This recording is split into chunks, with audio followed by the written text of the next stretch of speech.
because at 9:30 this morning we were actually running an exercise for over a company of 1,000 people in London based on simultaneous bombs going off precisely at the railway stations that happened this morning. So I still have the hairs on the back of my neck standing upright. To get this quite straight, you were running an exercise to see how you would cope with this, and it happened while you were running the exercise? Precisely.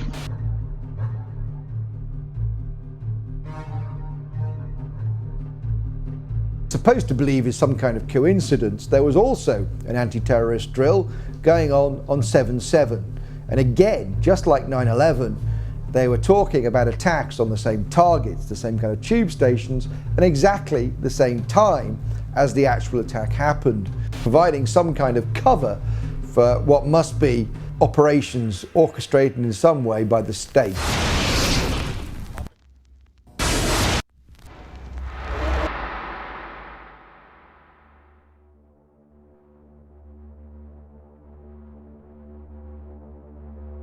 I am absolutely appalled at how much people in this country do not think. We are given to understand that a guy out there up in the mountains financed the most elaborate attack on this country. Do you think some people in a cave were able to have NORAD stand down? Do you think that people in a cave were able to have all of this happen?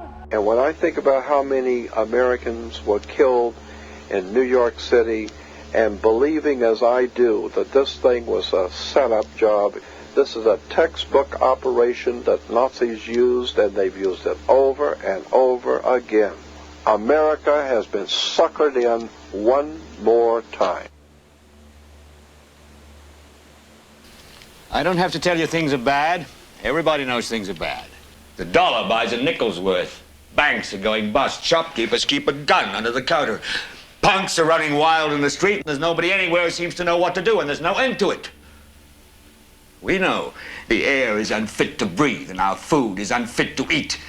We sit watching our TVs while some local newscaster tells us that today we had 15 homicides and 63 violent crimes, as if that's the way it's supposed to be. We know things are bad, worse than bad.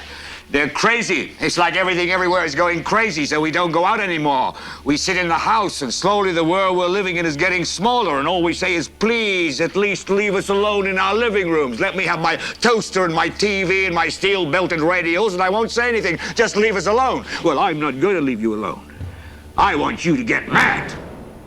I don't want you to protest. I don't want you to riot. I don't want you to write to your congressmen because I wouldn't know what to tell you to write. I don't know what to do about the depression and the inflation and the Russians and the crime in the street. All I know is that first, you've got to get mad.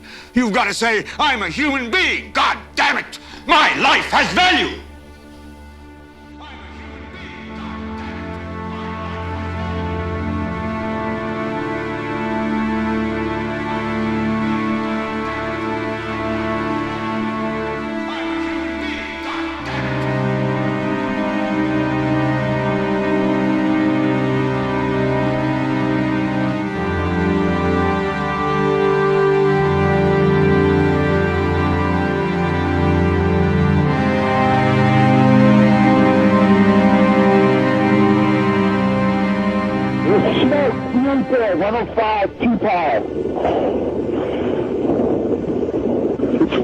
It's black, it's iron.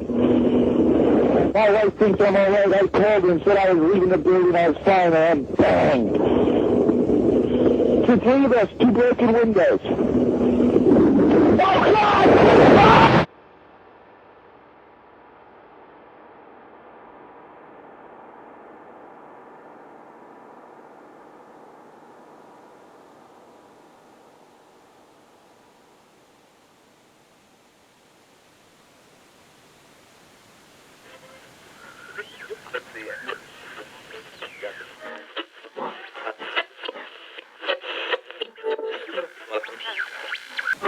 When hostilities commenced in Europe in 1939, it was realized that the American people had no intention of entering the war.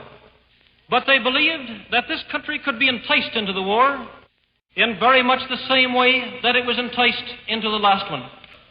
They planned, first, to prepare the United States for foreign war under the guise of American defense. Second, to involve us in the war, step by step, without our realization.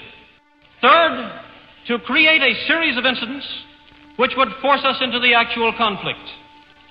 These plans were, of course, to be covered and assisted by the full power of their propaganda.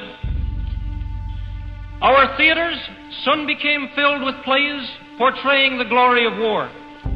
Newsreels lost all semblance of objectivity, and they have used the war to justify the restriction of congressional power and the assumption of dictatorial procedures on the part of the President and his appointees. A fear campaign was inaugurated.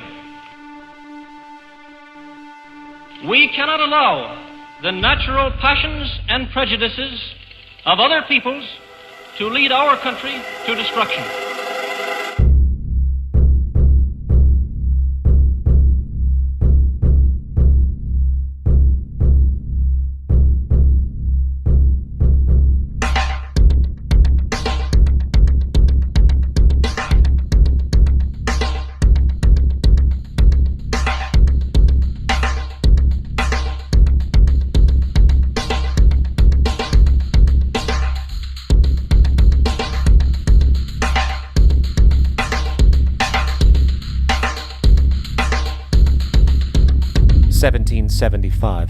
The American Revolutionary War began as the American colonies sought to detach from England and its oppressive monarchy. Though many reasons are cited for the revolution, one in particular sticks out as a prime cause: that King George III of England outlawed the interest-free, independent currency the colonies were producing themselves, in turn forcing them to borrow money from the Central Bank of England, immediately creating economic hardship and despair. In the words of Peter Cooper, former vice president of the New York Board of Currency, after Franklin had explained to the British government as the real cause of prosperity, they immediately passed laws forbidding the payment of taxes in that money. This produced such great inconvenience and misery to the people that it was the principal cause of the Revolution. In 1783, America won its independence from England. However, its battle against the central bank concept and the corrupt, power-hungry mentality associated with it had just begun. So what is a central bank? A central bank is an institution that issues and regulates the currency of an entire nation. Based on historical precedent, the typical powers inherent in central banking practice include the control of interest rates and the expansion and contraction of the money supply itself. Now, the central bank does not simply issue money to the government, it loans it to them with interest. Then, through the mechanisms of increasing and decreasing the supply of money, the central bank essentially regulates the value of the currency issued. It is critical to understand that the entire structure of this system can only produce one thing in the long run: debt. It doesn't take a lot of ingenuity to figure this scam out, for nearly every single dollar produced by both the central bank and its regulated commercial banks is loaned at interest. That means every dollar produced is actually the dollar plus a certain percentage of debt based on that dollar. And since the banking system has the monopoly of the production of the currency, and they loan each dollar out with an immediate debt attached to it, where does the money to pay for the debt come from? It can only come from the banks again, which means the banking system has to perpetually increase its money supply to temporarily cover the outstanding debt created, which in turn, since that new money is loaned out at interest as well, creates even more debt. The end result of this system is essentially slavery, for it is technically impossible for a government, and thus the public, to ever come out of the self-generating debt.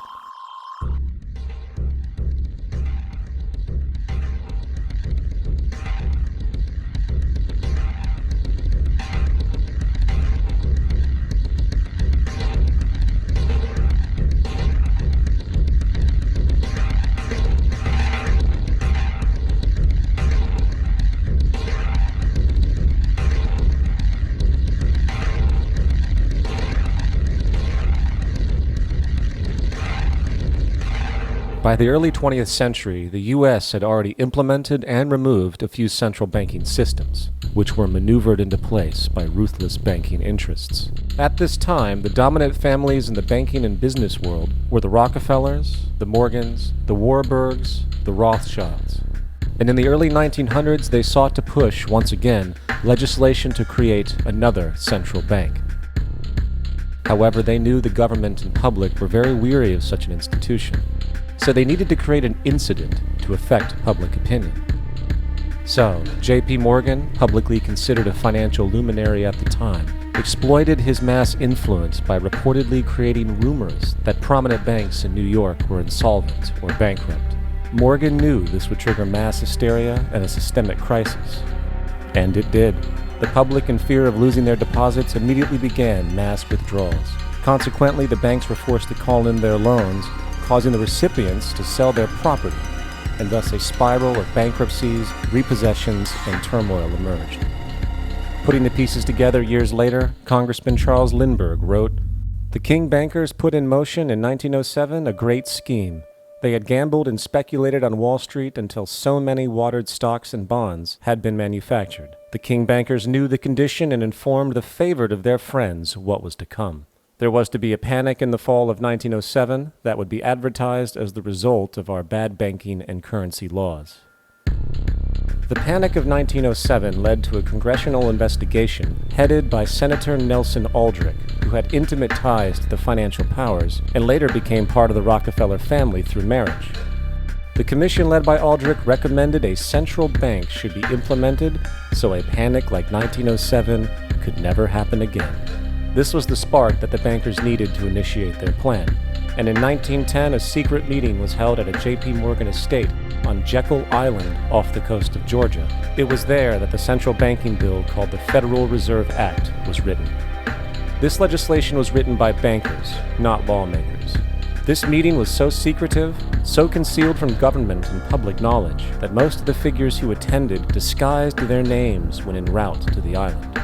After this bill was constructed, it was then handed over to their political frontman, Senator Nelson Aldrich, to push through Congress. And in 1913, with heavy political sponsorship by the bankers, Woodrow Wilson became president, having already agreed to sign the Federal Reserve Act in exchange for campaign support. And a few days before Christmas, when much of Congress was at home with their families, the Federal Reserve Act was voted in, and Wilson in turn made it law. The night before its passage, Congressman Charles Lindbergh pleaded, "This act establishes the most gigantic trust on earth. When the president signs this act, the invisible government by the money power will be legalized." Now, the public was told that the Federal Reserve System was an economic stabilizer, and inflation and economic crises were a thing of the past.